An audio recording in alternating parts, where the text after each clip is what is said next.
Today's question from one of our viewers. I love your videos. I'm not a ballroom dancer, but I'm super addicted to salsa. I started salsa dancing 2 years ago. I joined a performance team this year. Do you have any experience with salsa or have tips for people that are new to performing? Also, I love social dance. I really struggle bringing what I learn in the classes onto the dance floor. I feel like I can't always achieve what I practice or what I learn on that floor, and I really would love to connect to the music spontaneously. Thank you for sharing your experiences and wisdom. Yay! Okay, guys, I see a couple questions here. I addressed the first question in an earlier video. Today, I'm going to answer what I'm reading as a part 2, how the ballroom and salsa communities are the same and different. Now, full disclosure, I don't do a lot of salsa myself, but like every ballroom dance teacher I know, I do end up teaching it. It's just not my specialty in the partner dance world. I've also hosted weekly salsa dances when I owned the largest ballroom dance studio in the country for many years. And I've personally gone out just for fun to salsa clubs and conventions, comps, this sort of thing. So my insights are based on my own experience. And if we have friends out here who are immersed in that salsa culture than I am, you have some different observations, please share in the comments, because I am but one person in a world of partner dance and ballroom dance and salsa dance. Okay. Most of the observations that I'm going to share with you today are compliments of a friend of mine who did a doctoral thesis in cultural anthropology comparing the salsa and ballroom dance subcultures. Fascinating. And I can tell you this, everything that he told me is spot on aligned with what I've seen in my own local dance community. He interviewed hundreds of dancers, both in the ballroom and salsa scenes, comp organizers, costume designers, teachers, you name it. So really trust that person's observations. So number one, salsa compared to ballroom is very hands-on. I notice this when I'm dancing. When I'm at a salsa dance, once one person pulls me on that floor, I feel a little bit like a Night at the Roxbury Saturday Night Live skit where I'm just being tossed around partner to partner to partner. They grab my arm. It's at the very end of a song. They don't even ask. They just whip me around and boom, now I'm dancing with someone else. I gotta tell you, I rarely go to salsa dances just because my feet hurt so much from getting no break, and I don't know how to politely extricate myself and be like, hey, I'm sorry, how am I gonna sit down?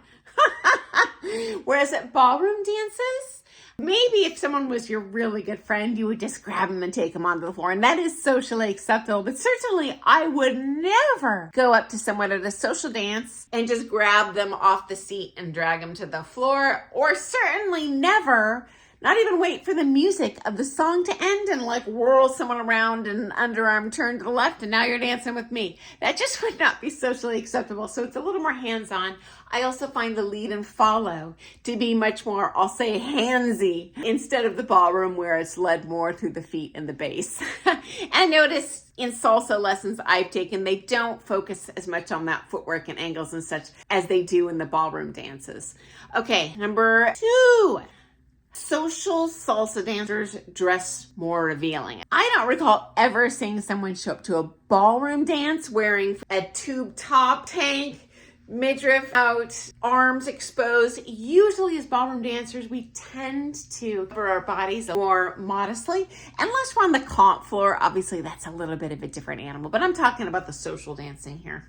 Okay, number 3, alcohol. From the social dances I've been to salsa dancing, a lot of people drink. I've only seen this at one ballroom dance ever. I think it was the Metronome Ballroom in San Francisco. I can't remember now, guys. Refresh my memory. I think they closed a long time ago, but I've never seen alcohol consumed anywhere at a social dance other than that ballroom dance. And even then, the bar was not populated. There was maybe 3 people drinking. Okay, number 4, anecdotal observation. Salsa has a lot of team options. They also have a lot of ladies only options for performance, which I think is great because certainly in the ballroom world, we often see a lot of disparity in the leads and follows we have. And I love that all those ladies who have very minimal partner options still have the opportunity to put on that costume, to dance their best, to show off, to go be in the spotlight. All sorts of love that. I wish we had more of that in the ballroom dance world. Okay, next up. At least in my area, there are a lot more fights between teachers, between studios in the salsa subculture compared to the ballroom subculture. You might think we all hate each other, but the reality is most of the ballroom dance pros are friends, and we refer each other to each other's studios. I refer people to other studios all the time. Someone comes to me for West Coast Swing, I'm like, you gotta go see this person over here. In the salsa world, not so much. Maybe it's because there's an oversaturation of teachers. Maybe it's because they just teach less dances. I don't know as many people who are capable of supporting themselves financially just in that salsa community, whereas ballroom, there are more opportunities to support yourself full-time teaching ballroom. And I think part of that is because we teach for 20 dance styles. Definitely more than 20 if we do international, American, and the contemporary partner dances like hustle and such. But you know what? Salsa isn't my jam, so fortunately that kind of hatred does not affect me. I have a good relationship with all those people because I'm not really seen as a threat. As a matter of fact, I send people that way all the time because salsa isn't my jam. Okay, final thought for today. There are many similarities between these two cultures. So, number one, the more you do it, the better you get. That's socially, that's competitively, that's taking lessons, that's all the above. Number two, lessons make you better even faster, and then the social dancing. But you know what? If that is not in the budget, that is fine. You will progress as a dancer, just taking those inexpensive groups or going to the social dances, just realistically not as fast. Number three, there's a lot of cross-pollination, not only in the figures. For example, you would do a New Yorker, perhaps an underarm turn, but a significant crossover in terms of technique. My ballroom and Latin friends who transitioned to that salsa community, it's a very easy transition. You will immediately be Mr. or Mrs. Popularity at that social dance. At least that was my experience. I didn't go to a salsa comp until I was already a pro dancer, but I gotta tell you, I know diddly squat about salsa. But at that convention, they were like, can you coach our team? Can you be a judge of this comp? Like, what? I'm nobody.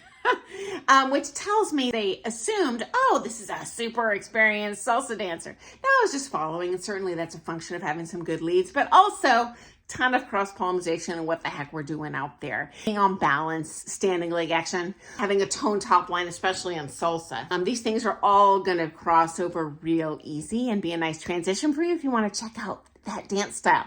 As a matter of fact, when I ran social dances, I ran a ballroom dance in tandem with a West Coast swing and salsa dance in the 3 different ballrooms. So when people got bored in one room, they could just transition to the other room.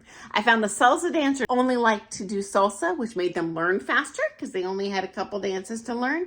The ballroom dancers definitely liked to mix it up between the 3 rooms. And the West Coast swing dancers were somewhat in between. I did not see a lot of them salsa, but you know what? They were out in that ballroom throwing down a fun foxtrot. Okay, guys, I look forward to seeing you first thing tomorrow morning for some more things ballroom dance. And hey, thanks so much for your question. Okay, guys, have an awesome day. Happy dancing. See you tomorrow.